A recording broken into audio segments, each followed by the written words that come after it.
Sir, क्यों पूर्व CDS के बयान को बार बार ये कहा जा रहा है कि साहब ये तमाशा क्यों, ये तमाशा क्यों, क्यों उनके बयान पर सवाल खड़े किए जा रहे हैं? के सिन्हा सर, देखिए प्रत्युष, ना तो ये बयान है ना पॉलिटिकल बयान है। फौज हमारी पद्धति है, उसके अंदर में सेमिनार, ब्रेनस्टॉर्मिंग, लेक्चर, हमारे जो स्कूल ऑफ इंस्ट्रक्शंस हैं वहां जाकर लेक्चर, और तर्जुमेकार जो सीडीएस हैं वो तो सबसे अहम पोस्ट पे, जो कि तीनों सेनाओं के वो कोऑर्डिनेट करने वाले, और खास करके ऑपरेशन सिंदूर में, तो उन्होंने कोई बयान तो दिया नहीं। It is a part of our learning, और इसलिए प्रोफेशनलिज्म, इसलिए इस देश के अंदर में केवल सेनाओं के अंदर में किसी को देखा आकर के आपको कोई बयानबाजी, इसको बयान कहते हैं। उन्होंने जो बात रखी है वो क्वेश्चंस के ऊपर में उन्होंने बात बताया कि हम कारदू में हम जो गए थे, हम क्यों वहां जाकर के हमने ये काम किया है सरगोदा के ऊपर में, और वहां से 10 किलोमीटर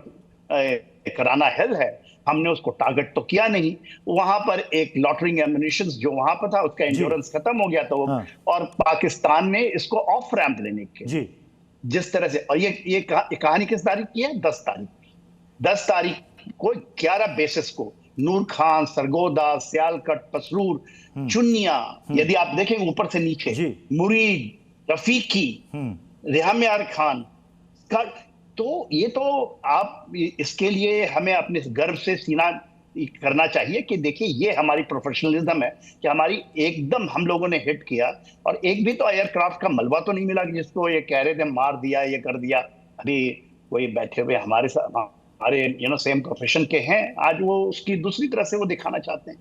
देखिए ये जब गए थे, जब ये अभी बोल रहे थे ना कि बाहर के देश में जाकर के उन्होंने कहा, वहां पर भी वो सेमिनार में गए थे एज अ पार्ट, और देखिए यही हमारी सच्चाई है कि जो सच चीज होती है हम उसको बोलते हैं। हम तो ये भी बोलते हैं कि 47-48 में हम मुजफ्फराबाद के पास में थे और हमें रोक दिया गया, उस समय भी तो रोका गया। तो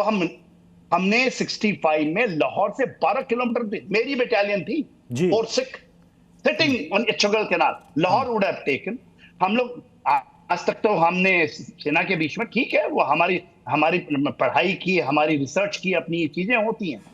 हमने 65 में पूरा का पूरा पास दे दिया पाकिस्तान को। हमने 93,000 इसको कैप्चर किया, सरेंडर करवाया, मगर हमारे 57 जो हमारे वहां बंदी थे पाकिस्तान में, उसके बाद एवज में तो नहीं लिया। तो इन बातों को, और फिर कोई कह रहा था कि उस दिन हम एक ऐसे पोजीशन में थे कि हम जाके पीओके पकड़ ले। अरे मेरे भाई, हमारी जो मिलिट्री एम होती है, जो मिलिट्री तरीका है, उसमें आज के 21st सेंचुरी में ऑफ निकल जाना, जिसको कहते हैं कि आप काम करिए, पूरी अपनी डिस्ट्रीब्यूट कीजिए, मिलिट्री एम को पूरा करें, उससे 5 साल हो गए,